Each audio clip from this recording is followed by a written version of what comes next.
তো আমার এখন প্রশ্ন স্যার যে আমাদের যে এই যে এই পিত্তথলিটা ফেলে দেওয়া হয়, এই পিত্তরসটা যে পাকস্থলীতে আসতে পারতেছে না, তার জন্য কোনো আমাদের দেহের কোনো ক্ষতি হয় কিনা?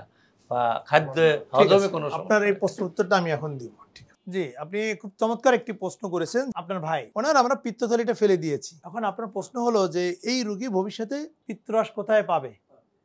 হ্যাঁ, আর যেহেতু উনি রস পাবে না, তাহলে ওনার কি কি সমস্যা হবে? একটু বলি, দেখেন, এই পিত্তথলিতে পিত্তরসটা কোথা থেকে আসে?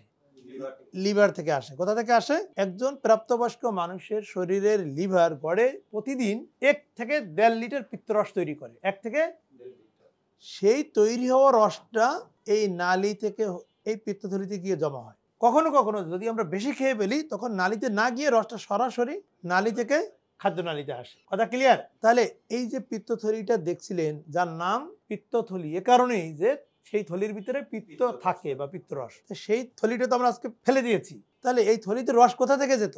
লিভার থেকে। তাহলে এই রস এখন আর থলিতে যাবে না, সরাসরি থলি থেকে নালী হয়ে খাদ্যনালীতে যাবে। তাহলে আমি যদি ওর থলি ফেলেও দিয়েছি, তাহলে কি ওর কি ভবিষ্যতে পিত্ত রসের কোনো সমস্যা আছে? ঘাটতি পড়বে? কোনো ঘাটতি পড়বে না। না, উৎপাদন করে যে ফ্যাক্টরি, সেটাকে লিভার, সে তো জায়গায় আছে। তাহলে প্রশ্ন আসতে পারে যে তাহলে পিত্তথলির কাজ কি? পিত্তথলি পিত্তরসের গুণগত মান বাড়াইতো, একটু ঘন করতো। প্রথম দিকে এই পিত্তথলি ফেলে দেওয়ার পরে রোগীর কিছুটা হজমের সমস্যা হতে পারে। 1 থেকে 2% রোগীর কিছুটা হজমের সমস্যা হয়। অনেকে বলে যে তৈলাক্ত খাবার খেলে বা পোলাও কোরমা বিরিয়ানি খেলে একটু পেটটা ফাঁপা ফাঁপা অনুভব হয়। সেটা কয়েকদিনের জন্য, কয়েক মাসের জন্য, পরে সেটা আবার ঠিক হয়ে যায়। কেন হয়?